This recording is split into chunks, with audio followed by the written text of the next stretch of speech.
그의 사람들이 사흘 만에 시글락에 이른 때에 아말렉 사람들이 이미 네겝과 시글락을 침노하였는데 그들이 시글락을 쳐서 불사르고 거기에 있는 젊거나 늙은 여인들은 한 사람도 죽이지 아니하고 다 사로잡아 끌고 자기 길을 갔더라. 다윗과 그의 사람들이 성읍에 이르러 본즉 성읍이 불탔고 자기들의 아내와 자녀들이 사로잡혔는지라. 다윗과 그와 함께한 백성이 울 기력이 없도록 소리를 높여 울었더라. 다윗의 두 아내 이스라엘 여인 아히노암과 갈멜 사람 나발의 아내였던 아비가일도 사로잡혔더라. 백성들이 자녀들 때문에 마음이 슬퍼서 다윗을 돌로 치자 하니 다윗이 크게 다급하였으나 그의 하나님 여호와를 힘입고 용기를 얻었더라. 아멘. 여러분, 원인 없는 결과 없다라는 말이 있지 않습니까? 여러분 어떻게 생각하세요? 원인 없는 결과 없다. 이건 우리 삶을 조금만 살아보고 돌아보면 알 수 있는 사실이라고 저는 생각합니다. 요즘 날씨가 더워지지 않았습니까? 날씨가 더워지면서 소매가 짧아졌어요. 그러면서 이제 한숨 섞인 자매들의 푸념들이 자주 들립니다. 뭐라고 얘기하나를 봤더니 나는 물만 먹어도 살쪄 라고 얘기를 하는 것이죠. 무슨 말입니까? 이유가 없이 살을 찐다라는 것이죠. 그러나 우린 다 압니다. 살이 찌는 데는 반드시 이유가 있죠. 물만 먹어도 살찌는 체질이라고 우기지만 그렇게 얘기하는 형제 같은 자매들 보면 물만 먹지는 않더라고요. 우리 삶의 모든 결과는 사실 다 원인이 있습니다. 승리하는 삶에도 원인이 있고요. 실패하는 삶에도 원인이 있죠. 만약 이 실패와 성공의 원인을 알 수 있다면 우리 삶이 훨씬 더 살만해지지 않겠습니까? 저는 그래서 역사가 참 중요한 것 같아요. 역사는 인류가 흥하고 망하고 성하고 쇠하는 그런 사건들과 과정들을 담은 기록이라고 볼 수 있죠. 그리고 그 속에는 우리 삶의 문제에 대한 해답과 해안이 있습니다. 승리의 스토리는 우리가 꽃길로 가는 지름길을, 실패의 내러티브는 어두운 골목길을 제시해 줍니다. 오늘 말씀도 역사 속에서 한 사건을 통해서 일어났던 한 사건을 통해서 우리에게 교훈을 주는데요. 승리하는 삶을 살았던 다윗, 그러나 그 다윗의 실패를 다루고 있는 본문입니다. 이 말씀을 통해서 우리가 실패의 이유를 묻고 승리하는 인생으로 영적 지각 변동이 일어나는 시간 되길 축복합니다. 아멘. 우리 옆 사람에게 이렇게 한번 고백했으면 좋겠습니다. 따라 하실까요? 휴가 중에도 예배하는 당신 개이득입니다. 네. 오늘 본문 말씀은 앞서 얘기했듯이 다윗의 실패를 다루는 본문이죠. 이 스토리는 다윗과 그 다윗의 사람들이 절체절명의 위기가 찾아온 것으로부터 시작합니다. 자, 1절과 2절 말씀 우리 다 같이 한번 읽어볼까요? 다윗과 그의 사람들이 사흘 만에 시글락에 이른 때에 아말렉 사람들이 이미 네겝과 시글락을 침노하였는데 그들이 시글락을 쳐서 불사르고 거기에 있는 젊거나 늙은 여인들은 한 사람도 죽이지 아니하고 다 사로잡아 끌고 자기 길을 갔더라. 이 본문을 이해하기 위해서는 먼저 이 배경을 좀 이해할 필요가 있어요. 다윗이 어떤 사건을 통해서 영웅이 되죠? 이스라엘에서 블레셋의 장군이었던 골리앗을 없애고 무찌르고 이스라엘의 영웅이 됩니다. 그래서 이 이스라엘에서 굉장히 큰 인기를 얻어요. 왕이었던 사울보다 더 큰 인기를 얻죠. 그래서 사울이 위기의식을 느낀 겁니다. 그래서 다윗을 죽이려고 해요. 이 사울이. 다윗은 계속 쫓겨다니죠. 미치광이 같이 계속 쫓아다니는 거예요. 다윗을 죽이려고. 너무 집요하게. 심리적으로 다윗이 얼마나 불안했을까. 그래서 다윗은 사울이 쫓아올 수 없는 곳, 적국으로 망명을 할까, 용병으로 거기서 생활을 할까라는 생각을 합니다. 그래서 실제로 그렇게 생활을 해요. 그의 외할머니의 고향인 모압, 그 모압에 머물려고 합니다. 모압의 왕도 이를 참 좋게 생각한 것 같아요. 그래서 22장 3절에서 4절 말씀을 보면 우리 한번 보겠습니다. 22장 3절에서 4절. 안 띄워지나요? 제가 읽어드릴게요. 다윗이 거기서 모압 미스베로 가서 모압 왕에게 이르되 하나님이 나를 위하여 어떻게 하실지를 내가 알기까지 나의 부모가 나와서 당신들과 함께 있게 하기를 청하나이다 하고 부모를 인도하여 모압 왕 앞에 나갔더니 그들은 다윗의 요새에 있을 동안 모압 왕과 함께 있었다. 하나님의 사인이 있을 때까지 그 모압에 머물면서 기도하고 기다렸던 것이 바로 다윗이죠. 그런데 그 기도의 응답이 바로 나타났던 것 같아요. 22장 5절 말씀을 보니까 선지자 갓이 다윗에게 이르되 너는 이 요새에 있지 말고 떠나 유다 땅으로 들어가라. 다윗이 떠나 헤렛 수풀에 이르니라. 하나님의 말씀을 따라서 모압을 떠납니다. 그렇게 해서 유다로 들어갔습니다. 그런데 그곳에서 또 누가 기다리고 있냐면 사울이 기다리고 있는 거죠. 6절 말씀을 보니까 사울이 다윗과 그와 함께 있는 사람들이 나타났다 함을 들으니라. 그때에 사울이 기브와 높은 곳에서 손에 단창을 들고 에셀나무 아래에 앉았고 모든 신하들은 그의 곁에 섰다. 갓 선지자의 말에 따라서 모압을 떠나서 유다로 들어갔습니다. 근데 그곳에서 기다리고 있던 것은 창으로 무장하고 있는 사울과 그의 부하들이었죠. 또 이렇게 해서 도망을 가요. 계속 몇 년 동안을 쫓깁니다. 그런데 찬스가 온 거예요. 어떤 찬스가 오냐면 이 사울을 죽일 수 있는 찬스가 와요. 그런데도 불구하고 다윗은 그 사울을 해하지 않습니다. 해치지 않아요. 근데 이렇게 목숨을 살려주면 좀 변해야 되는데 사울이 도저히 변하지가 않는 거죠. 정신을 못 차리고 계속 미친 사람처럼 사울은 다윗을 쫓습니다. 얼마나 힘들었을까? 다윗은 진짜 힘들었을 것 같아요. 대략적인 계산을 해보니까 약 17년 정도를 그렇게 쫓겨다녔다라고 얘기를 합니다. 왕으로 기름 부음을 받고 난 이후에 얼마나 힘들었을까? 그래서 다윗은 골똘히 자기가 어떻게 하면 이 궁여지책을 마련할까? 이 상황을 어떻게 하면 돌파할까라는 생각을 곰곰이 했던 것 같아요. 그래서 27장 1절부터 6절까지의 말씀을 보면 그 내용이 나오는데 우리 다 같이 조금 길지만 다 같이 한번 읽겠습니다. 다윗이 그 마음에 생각하기를 내가 후일에는 사울의 손에 붙잡히리니 블레셋 사람들의 땅으로 피하여 들어가는 것이 좋으리로다.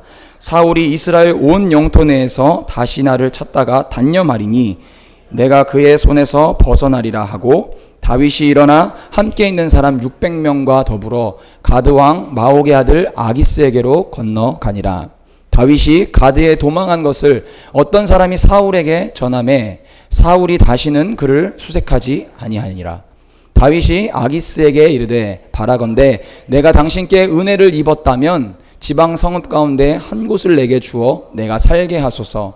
당신의 종이 어찌 당신과 함께 왕도에 살리이까 하니 아기스가 그날에 시글락을 그에게 주었으므로 시글락이 오늘까지 유다 왕에게 속하니라. 아멘. 다윗은 피했습니다. 어디로 피했죠? 그 마음에 생각을 하다가 사울의 손에 붙잡힐 것 같으니까 그래 아예 적국으로 가면 나를 쫓지 않겠지라는 생각으로 가드로 피신을 한 것이죠. 다윗 입장에서 볼 때는 이게 신의 한 수라고 딱 생각했을 거예요. 왜요? 말씀을 보니까 더 이상 사울이 쫓아오지 않습니다. 게다가 가드왕 아기스는 성읍을 줘요. 시글락이라고 하는. 그러나 우리가 기억해야 될 것이 있습니다. 그것이 뭐냐면 다윗이 선택했던 그 신의 한 수라고 했던 것에 신이 없었다라는 것이죠. 따라합시다. 신이 없는 신의 한 수. 다윗의 삶을 돌아보면 어떻습니까? 무언가를 선택하기 전에 전쟁을 앞두고 있던 어떠한 선택을 하는 가운데 항상 하나님께 묻죠. 항상 기도로 묻고 그 뜻을 구합니다. 하나님 어떻게 해야 될까요? 제가 어떤 선택을 해야 될까요? 항상 물었던 다윗이 오늘 1절 말씀 잠깐 한번 띄워주실래요? 27장 1절 말씀을 다시 한번 띄워주실 수 있나요? 뭐라고 돼 있냐면 그 마음에 생각하기를 내가 무슨 말입니까? 자기 생각대로 자기 고민대로 선택을 한 것이죠. 합리적인 방법, 이성적인 생각. 제가 이 구절을 딱 보는데 생각나는 사사기 구절이 하나 있더라고요. 그게 뭐냐면 사사기 21장 25절 말씀 보니까 그때에 이스라엘에 왕이 없으므로 사람이 각기 자기의 소견에 오른 대로 행하였다. 하나님 마음에 합한 사람이라고 불렸던 다윗이었죠. 그러나 자신이 궁지에 몰리니까 어떠한 선택을 하는 것입니까? 자기 소견에 옳은 대로 행동을 하는 것입니다. 여러분, 이것이 다윗이 실패했던 이유라고 할 수 있어요. 우리가 왜 매일마다 기도로 살아가야 합니까? 여러분, 우리는 매 순간 매 때마다 선택의 기로 앞에 서죠. 우리는 항상 어떤 순간 매 시간 선택, 어떤 것을 선택해야 될지 그 기로 앞에 서 있습니다. 그런데요, 우리는 우리의 선택이 어떤 것을 선택하는 것이 더 지혜로운지 잘 몰라요. 그래서 우리는 합리적인 방법, 그냥 이성적인 방법으로만 선택을 하는 것이죠. 그 선택이 어떨 때는요, 신의 한 수처럼 여겨질 때도 있어요. 여러분 그거 아시죠? 요나서 말씀. 하나님께서 말씀하세요. 니느웨로 가라고. 근데 그게 너무 싫은 거예요. 자기 이성적이고 자기 합리적인 생각으로는 그 니느웨로 가는 것이 옳지 않았거든요. 그래서 어떻게 합니까? 니느웨로 가지 않고 반대편인 다시스로 향하게 되죠. 근데 놀라운 것은 그 다시스로 내려가는 그때에 마치 순풍에 돛단 배처럼 딱 그곳에 도착했는데 그 반대편으로 가는 배가 거기 딱 서 있는 거예요. 요나서 1장 3절 말씀을 한번 우리 다 같이 읽겠습니다. 그러나 요나가 여호와의 얼굴을 피하려고 일어나 다시스로 도망하려 하여 욥바로 내려갔더니 마침 다시스로 가는 배를 만난지라. 마침이라는 게 중요해요. 마침 그때. 사랑하는 여러분, 여러분들의 삶 가운데에 합리적으로 이성적으로 하나님께 묻지 않고 선택한 그 선택이 신의 한 수처럼 여겨질 수 있습니다. 오늘 이 요나서의 말씀처럼. 뭐 예를 들면 어떨까요? 어쩌다 소개팅을 했는데 너무 예쁜 거예요. 너무 잘생긴 거죠. 근데 예수는 안 믿어요. 그 마음이 너무 잘 맞고 대화가 너무 잘 통하는 거예요. 게다가 돈까지 있어. 파스타를 먹고 커피를 샀는데 자기가 다 사겠대요. 커피 정도는 원래 자매가 살 수 있는데 그러지 말라고. 내가 있는 게 돈뿐이라고. 약간 저랑 좀 비슷한 스타일인 것 같아요. 그러니까 한번 만나보는 거예요. 네. 합리적이니까. 알바를 구합니다. 일을 선택하려고 합니다. 시급도 좋아요. 월급을 많이 준대요. 근데 조건이 있대요. 주일에 나오래요. 일단 선택하고 보는 거죠. 왜요? 합리적이고 그게 이성적이니까요. 하나님께 묻지 않습니다. 이런 두 가지 경우뿐이겠습니까? 자기 합리적인 선택 얼마나 많아요. 청년들에게 이게 전화 통화하고 하다 보면은 오전에 예배를 드리러 오는 친구들이 좀 있어요. 물어봐요. 왜 오전에 왔어? 그러면 오후에 약속이 있어서 청년부 예배는 못 드릴 것 같다라는 거죠. 오전에 예배 딱 드리고 청년부 예배는 안 나와도 된다라고 하는 이성적인 선택. 한 청년이 와서 저에게 이렇게 묻더라고요. 강사님, A를 선택해야 됩니까? B를 선택해야 됩니까? 제가 뭐라고 얘기했는지 아십니까? 하나님을 선택했으면 좋겠다. 하나님께 묻지도 않고 와서 저한테 물은 거예요. A를 선택해야 됩니까? B를 선택해야 됩니까? 근데 그 안에 하나님께 묻는 건 없는 것이죠. A도 아니고 B도 아니고 먼저 기도하는 것이 중요한 것이죠. 무엇을 택하느냐에만 우리가 몰두해 있다 보니까 그 과정, 정말 중요한 과정, 하나님께 묻는 과정을 생략하는 것이죠. 여러분 그것이 때로는 아까 말씀드렸다시피 신의 한 수와 손을 맞잡은 것처럼 보이지만 따라합시다. 그 선택은 악수한 것이다. 악수와 손을 잡은 것이죠. 악한 수야, 악한 수. 여러분 혹시라도 지금 여러분들의 삶 가운데, 우리 삶 가운데 하나님께 묻지 않고 한 선택 있으십니까? 다시 한번 그거 놓고 하나님께 한번 물으셔야 돼요. 내가 진짜 그거 하는 거 하나님 원하십니까? 그것이 일이든 어떤 사람을 만나고 이성교제를 하는 것이든 직장을 구하는 것이든 그렇게 하지 않으면 여러분 하나님이 그 가운데 임하실 수가 없어요. A를 택하든 B를 택하든 그 가운데 하나님이 안 계신다면, 하나님이 선택하지 않으신다면, 동행하시지 않는다면 우리는 어떠한 선택을 하든지 그 선택은 악수가 될 게 분명하니까요. 사랑하는 여러분, 뭐 지금 내 삶에 아무렇지 않은데 뭐 내가 이렇게 살아가도, 여러분 저는 그러면 좋겠어요. 제가 악수를 선택하는 순간 막 천둥과 번개가 막 쳤으면 좋겠어요. 그럼 무서워서라도 안 그러죠. 근데 그렇지 않아요. 아까 얘기했듯이 순풍에 돛단 배. 그러나 기억하십시오. 그 상황은 따라합시다.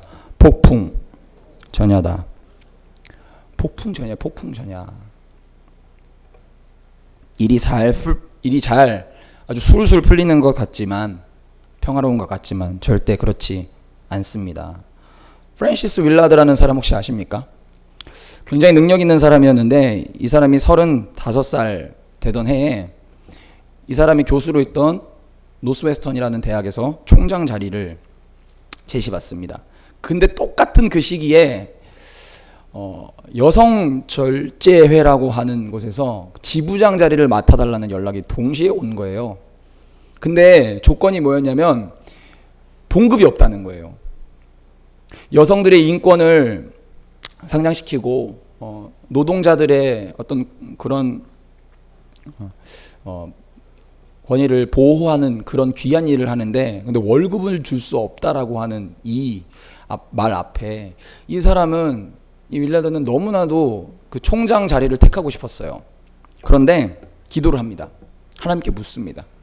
하나님께 물으니까 자꾸 마음을, 그래, 네가 가야 될 곳은 여성절지회 지부장 자리야. 근데 여러분 그거 아십니까? 그 프랜시스 윌라드가 재직하면서부터 여성 해방 운동과 노동자 지위 향상과 여성의 참정권이 놀랍도록 성장하고, 그것이 한 역사의 획을 걷다라는 사실 아십니까? 우리 유명한 얘기 알고 있는 분들도 계실 텐데요. 마릴린 몬로와 그의 친구 콜린 타운샌드라고 하는 그 두 친구의 이야기가 한때 이렇게 많은 언론과 많은 SNS를 통해서 이렇게 밝혀진 적이 있었죠. 두 사람 모두 다 헐리우드에서 유명한 배우가 되는 꿈을 가졌고, 실제적으로 좀 많은 성공을 이루었습니다. 두 사람은 친구였는데, 타운샌드는 이때 예수님을 만나고 영접하고 하나님을 믿게 되면서 선교사랑 결혼을 해요. 그래서 과감히 헐리우드를 떠나는 선택을 합니다. 구글에 치면 나와요. 얼굴 되게 이뻐요. 찾아보시면 됩니다. 형제들 궁금하시면. 그리고 나서 먼 훗날 이 두 사람이 딱 만났어요. 두 사람이 만나서 몬로가 이 친구에게 그렇게 얘기를 한 거예요. 우리가 영화 배우가 되기로 했을 때 나는 굳게 결심했었어. 유명한 배우가 되겠다고. 나의 편안함과 내가 어떤 즐길 수 있는 것들을 많이 누리고 싶었어. 그래서 내가 결국엔 그 꿈을 이뤘지만 너무나 비싼 대가를 치러야만 했어. 나는 이 세상에서 가장 불행한 사람이야. 그리고 얼마 후에 바로 자살을 하고 말죠. 그의 선택이 귀결이었습니다. 그의 이성적인 판단과 그의 편안한 일생을 보장해 줄 것만 같았던 그의 선택의 결과가 불행한 삶으로 이끌었던 것이죠. 사랑하는 여러분, 우리는요, 우리 뭐가 중요한지, 우리 삶에 무엇이 진정으로 나의 삶을 멋있는 인생으로, 행복한 인생으로 이끌어줄지 잘 몰라요. 그러니까 그냥 막 선택하는 거예요. 성경에도 이와 같은 예화가 많지 않습니까? 나오미가 그 기근을 피해서 모압 땅으로 갑니다. 기근을 피해서 갔는데 그 모압 땅에서 가족이 다 죽어요. 아들도 죽고 남편도 죽고. 아브라함 어떻습니까? 가나안 땅에 들어갔는데 그곳에 기근이 있던 거예요. 그래서 애굽 땅으로 하나님께 묻지 않고 내려갑니다. 그 결과가 무엇인가요? 아내를 뺏겨버려요. 사랑하는 여러분, 우리 삶의 실패의 이유는요, 내가 한 선택, 어떤 선택이냐면 하나님께 묻지 않고 한 선택 때문에 발생한 결과라는 사실을 반드시 기억해야 합니다. 아멘. 하나님께 물으십시오. 하나님께 먼저 물으십시오. 내가 어떤 선택을 하기 전에. 이렇게 해서 맞은 위기, 시글락이 침공당하고 불타고 부녀자들이 다 잡혀갔던 이 상황을 다윗은 어떻게 극복했을까? 오늘 말씀을 통해서 한번 살펴보기 원합니다. 첫 번째는요, 따라합시다. 에봇을 붙들다. 본문으로 보진 않았지만 본문 나왔던 바로 다음 구절 7절 말씀과 8절 말씀을 보면 우리 다 같이 읽어볼까요? 다윗이 아히멜렉의 아들 제사장 아비아달에게 이르되 원하건대 에봇을 내게로 가져오라. 아비아달이 에봇을 다윗에게로 가져가매 다윗이 여호와께 묻자와 이르되 내가 이 군대를 추격하면 따라잡겠나이까. 그를 쫓아가라. 내가 반드시 따라잡고 도로 찾으리라. 아멘. 이 38절 말씀에 보는 히브리어 구문을 보면 잘 모르시겠지만 바보 연속법이라는 문법이 사용된 동사로 표현이 돼 있어요. 근데 이게 무슨 의미냐면 잠시 동안이라도 여유를 부리지 않고 바로 하나님 앞에 물었다라는 의미입니다.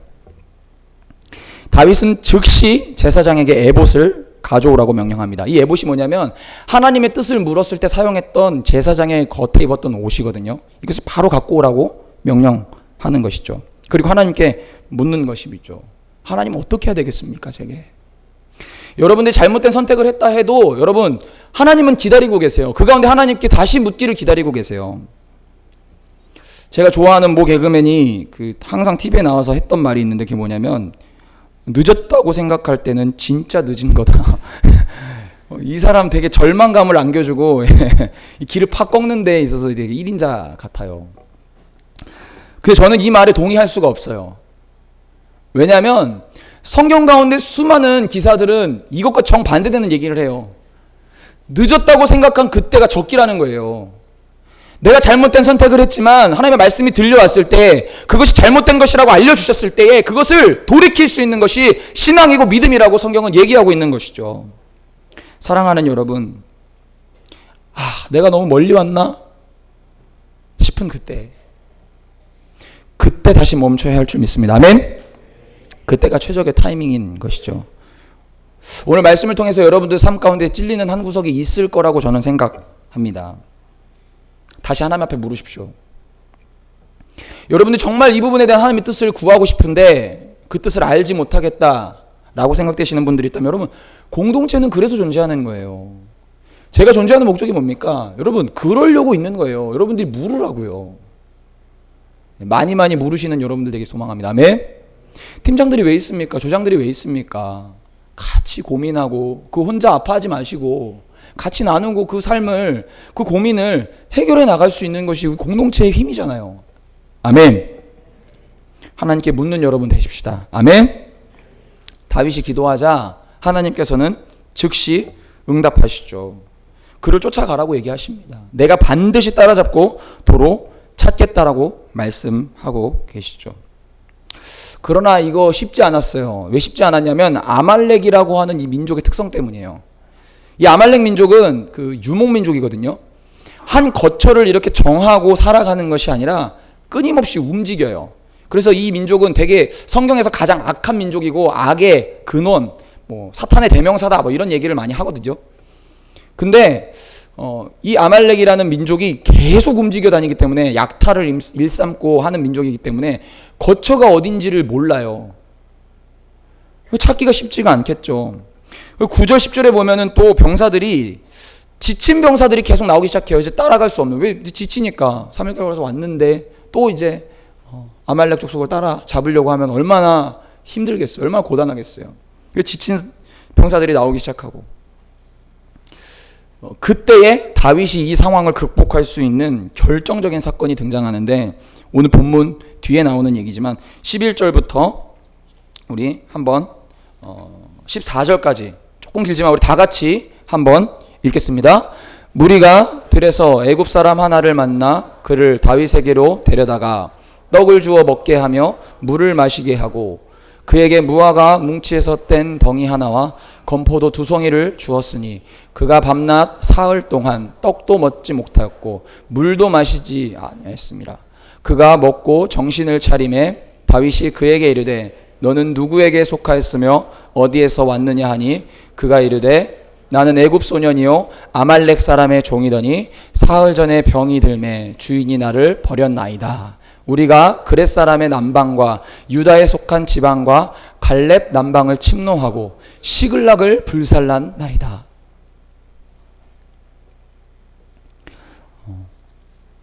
결정적인 사건이 등장하는 거죠. 여기서 신의 한 수가 진짜 등장하는 것입니다. 어쩌다 지나가다가 추격하고 있다가 한 소년을 만나는데 그 소년이 누구였냐면 아말렉의 애굽 사람으로서 아말렉 족속에 붙들린 포로였던 거예요. 한 아이였던 거예요. 근데 그가 병들자 아말렉 사람들이 버린 거죠. 근데 그 아말렉 사람들이 누굽니까? 바로 다윗이 쫓고 있던 시글락을 불태웠던 그 민족이지 않습니까? 하나님이 아말렉의 포로였던 한 종을 만나게 하시는 거죠. 기도를 통해서 하나님께 묻는 것을 통해서 이 위기를 극복할 수 있는 단초를 세웠다면 그 완성은 어디서 이루어지냐면, 따라합시다. 이타적인 시각의 회복. 이타적인 시각을 거두지 않음으로써 완성되었다는 것이죠. 여러분, 지금 다윗이 얼마나 바빠요. 지금 자기 아내 둘도 끌려갔다니까요. 그리고 지금 백성들이 원망해서 다윗을 어떻게 하려고 그랬어요? 돌로 쳐 죽이려고 그랬어요. 모든 자녀들이 다 끌려갔고 모든 지금 아내들이 다 끌려간 상태예요. 여러분, 얼마나 바쁠까. 그리고 어때요? 병사들이 지쳐 있었어요. 이런 어려운 상황 속에서 쓰러져 있는 사람 하나를 돌볼 수 있는 여유가 있었을까? 여러분, 없었겠죠. 우리였다면 어떻게 했을까? 그러나 여러분, 다윗은 기억했습니다. 어려운 처지에 있는 사람을 돌보라는 하나님의 말씀을 잊지 않았던 것이죠. 신명기 10장 19절 말씀 보면, 너희는 나그네를 사랑하라. 전에 너희도 애굽 땅에서 나그네 되었음이니라. 신약 성경에는 오늘 여러분들 GBS 말씀 가운데 볼 거지만, 지극히 작은 자, 소자에게 한 것이 곧 나에게 행한 것이다라는 말씀이 사실 이어지는 부분인데, 거기까지 곁길로 나가다가는 오늘 3박 4일이 돼도 안 끝날 것 같아서 GBS 때 공부하시도록 하시고, 신명기에 보면은 객과 고아와 나그네, 과부를 돌보라는 말씀이 10번 이상 나와요. 그 이유가 뭘까? 여러분, 이건 우리가 선교를 가야 하는 이유와 비슷해요. 선교를 가야 하는, 우리가 선교적 삶을 살아야 하는 이유와 비슷합니다. 농촌과 시골, 교회에 도움의 손길이 필요합니다. 열악하잖아요. 우리 살기도 바빠요. 그렇지 않아요? 과제 클이 있죠. 학원 가야 되죠. 알바해서 돈 벌어야 되죠. 연애도 해야 되고. 그런데 제가 선교를 갔다 오면서 많은 청년들이 어떤 고백하는 것을 들어보면 진짜 놀라운 일들이 많아요. 내 좁은 시각, 내 이기적인 시각으로 바라보지 못했던 것들을 이 선교 가서 자신의 소명과 사명과 비전을 발견했다라고 하는 청년들이 얼마나 많은지. 자기만 돌아보는 삶을 살다가 이 나눔을 실천하는 삶 가운데 딱 놓이게 되니까 새로운 사명과 소명과 비전이 보이더라는 것이죠. 다윗이 한시가 급한 상황 속에서 헐떡거리는 어린 종 하나를 외면하지 않았습니다. 자신들이 겪었던 삶의 모습이 그대로 투영되었겠죠. 쫓겨다니는 인생, 밤낮 잠도 못 자고 허덕였던 그 다윗이 바로 이 종의 모습과 그 다윗의 옛날 모습이 싱크로되지 않습니까? 우리 항상 하나님께 이렇게 기도해요. 하나님, 나 좀 써주세요. 나를 이런 곳까지 올라가게 해주세요. 근데 그때마다 하나님은 물으시는 거예요. 왜 내가 너를 사용해야 돼? 왜 내가 너를 사용해야 되니? 하나님은 물으시거든요. 저는 상처 입은 치유자라는 책을 쓴 헨리 나우엔의 대답이 적절한 대답이라고 생각합니다. 그것은 내가 겪었던 아픔을 겪은 그 사람들을 치유하는 사람이 되어야 하니까요. 오프라 윈프리라는 사람이 있지 않습니까? 얼마나 많은 역경과 시련과 고난이 있었습니까? 그런데 그가 세계에서 가장 영향력 있는 여성으로 불리우는 이유가 뭡니까? 자신이 겪었던 과거의 그 아픔과 상처들을 통해서 그것과 똑같은 상처 입은 사람들을 치유하는 치유자의 사명을 감당하기 때문에. 오프라 윈프리를 만나면 힐링이 된다 그러잖아요. 힐링이. 어떻게 이루어지는 것입니까? 나 자신을 바라보는 아주 좁은 시각에서, 아주 이기적이고 편협한 시각에서 벗어나서 한 발자국 멀리 떨어져서 내 주변을 돌아볼 수 있는 여유, 양을 볼 수 있는 그 여유를 통해 우리의 시각이 넓어질 수 있는 것입니다. 아멘. 여러분, 우리가 신앙의 방황과 광야를 걷는 것과 같은 상황과 환경들이 여러분 삶 가운데 다 있었잖아요. 없었습니까?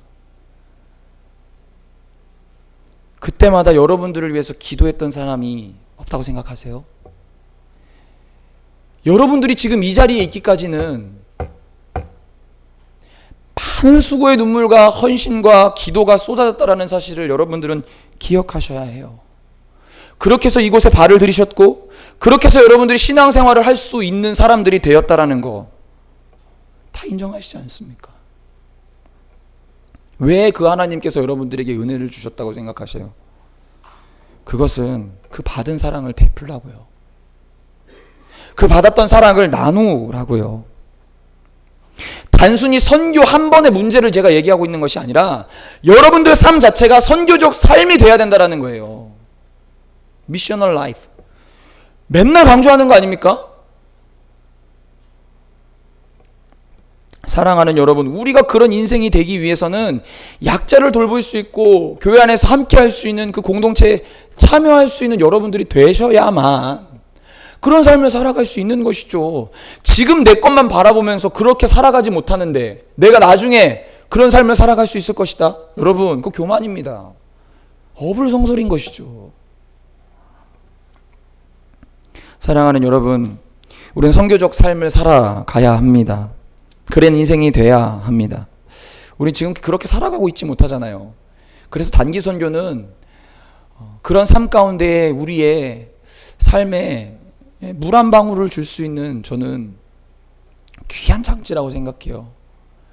남을 바라보지 못하고 나 혼자 이기적인 생각 가운데에 묶여있는 삶에서 그 하나님의 은혜가 부어지고 내 가슴이 다시금 촉촉해지는 시간. 누군가 그러더라고요. 저는 수련회보다 선교 때 은혜를 더 많이 받아요. 누가 저한테 그러는 거예요. 제가 생각해보니까 맞다라는 생각이 드는 거예요. 그래서 왜 그런지를 살펴봤어요. 왜 그러냐 봤더니 수련회는 뭐 하러 가냐면 받으러 가는 거예요. 근데 선교는 뭐 하러 갑니까? 주러 가는 거예요. 근데 사실은요, 주러 간다고 생각하지만 받고 오더라고요. 제가 몽골 선교하면서, 태국 선교하면서, 또한 국내 작년에는 완도를 제가 갔다 왔거든요. 그 가운데서 저는 처음에 주고 올 거라는 생각을 많이 했어요. 근데 주고 오는 게 아니라 제가 많이 가지고 왔어요. 그곳에서 주러 갔다가 다시금 제가 받아오는 그런 결과가 있더라고요. 사랑하는 여러분, 우리 인생이 도약할 수 없는 이유가 있다면 두 가지 이유인 거죠. 첫 번째, 내가 선택의 순간 하나님 앞에 묻지 않고 선택한 그 선택 때문입니다. 둘째, 넓은 시각으로 바라보지 못하고 자신만을 바라보는 편협하고 이기적인 생각 때문에 내 삶이 도약하지 못하는 거예요. 여러분, 날고 기어 보십시오. 하나님이 막으시는데 어떻게 도약을 할 수가 있겠습니까? 그런데 기억하십시오. 하나님이 밀어주시는데 세상 그 누가 막습니까? 몇천 명의 사람을 데리고 사울은 그렇게 다윗을 죽이려고 했지만 뭐라고 성경에 기록된지 아십니까? 다윗을 그 사람에게 넘기는 것을 하나님께서 허락하시지 아니하니라. 하나님이 막으시면요, 아무도 그것을 할 수가 없어요. 아멘. 하나님이 일하시기 시작하면 아무도 막을 수가 없어요. 여러분, 하나님이 붙들어주는 인생이 되고 싶습니까? 그렇다면 하나님께 물으십시오. 그리고 좁은 시각에서 벗어나서 주변을 돌아볼 수 있는 여유가 여러분들에게 있었으면 좋겠습니다. 아멘. 사랑하는 여러분, 우리 선택의 기로에 날마다 섭니다. 그 가운데 물으십시오. 계속해서 우리가 5시 반 새벽기도 이후에 6시 반 큐티 모임을 진행하고 있어요. 그래서 이름도 한번 지어봤어요. 여러분, 이름이 뭐냐면 영교시예요. 영교시. 괜찮잖아요. 영교시? 영교시가 뭐의 약자인지 아세요? 영적으로 교제하는 시간. 박수 한번 주세요. 네. 참 의미가 있는 것 같아요. 영교시. 너무 잘 졌어. 너무 잘 졌어요, 여러분. 이 영교시에 지금 어마어마한 은혜들이 여러분 난리 나요. 지금 난리 나요, 애들. 여러분, 영교시에 참석합시다. 아멘. 영교시에 와가지고 여러분들의 삶의 1교시가 시작되기 전에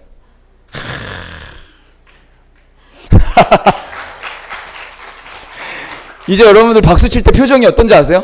야따. 1교시가 시작되기 전 영교시 하나님께 묻는 거예요. 하나님, 내 삶의 방향이 어디로 가야 합니까? 예. 그리고 또한 장평 분문교회 단기 선교가 있습니다. 여러분, 사람들이 많이 필요해요. 6개 마을을 가야 되는데요. 예.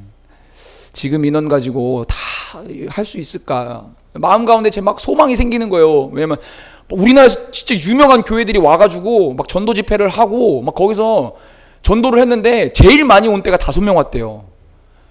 와, 막 마음 가운데 이 도전 의식과 막 이 우리가 가서 해 보이리라는 막 기대와 소망이 막 느껴지지 않습니까? 저에게서 그런 열망이. 아멘. 저 혼자 이 열망을 갖고 있기 싫어요. 함께 합시다. 아멘. 정말 내가 일정이 안 돼서 못 가겠다. 그럼 여러분들 꼭 기도와 될 수 있으면 물질도 후원해 주시고요. 선교 헌금해 주시고요. 돈이 없어서 또 못 가는 지체들도 있어요. 그러니까 여러분 선교 헌금해 주시고. 나 돈도 없다. 그럼 방법이 있어요. 여러분 금식하십시오. 금식하고 기도해 주십시오. 아멘. 우리 이렇게 합시다. 아무것도 하지 않는 사람을 저는 뭐라고 얘기했죠? 그쵸. 옆 사람에게 고백합시다. 저는 아무것도 하지 않는 사람을 짐승처럼 여겨요. 꼭 해주십시오. 꼭 기도해 주시든지 금식해 주시든지 그러한 삶 가운데에 하나님이 당신의 삶의 문제를 열어버리는 놀라운 일들이 있길 축복합니다. 아멘. 마지막 스토리는 여러분들 다 아시겠지만 하나도 상함 없이 뺏겼던 재물, 빼앗겼던 아내와 자녀들이 그대로 회복이 돼요. 그러한 축복이 여러분들의 삶에 임하길 소망합니다. 아멘. 우리 이 시간 찬양하고 한번 기도하겠습니다.